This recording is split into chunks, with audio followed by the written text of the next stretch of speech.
আপনাদেরকে আজকে আমি একটা বাস্তব কথা বলবো। সেটা হলো, আপনারা হয়তো ভাবতেছেন যে আমার চেহারাটা কিভাবে এত গ্লেজিং করি।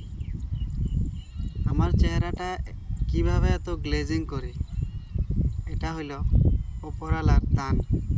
আপনি দুনিয়ার যত কিছু গোবর মুখে মাখান না কেন, সেটা কোনো দিন উজ্জ্বল হবে না।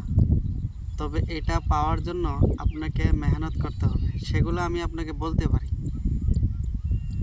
এই গ্লেজিং যেগুলো আসবে, এই গ্লেজিংটা তখনই আসবে আপনি যখন 5 ওয়াক্ত নামাজ পড়বেন।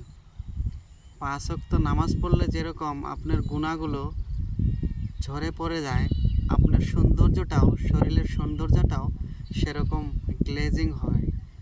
বুঝতে পারলেন? আর এটা হইলো উপরওয়ালার দান। এটা আপনার যতই গোবর মাখান না কেন, সেরকম গ্লেজিং আসবে না।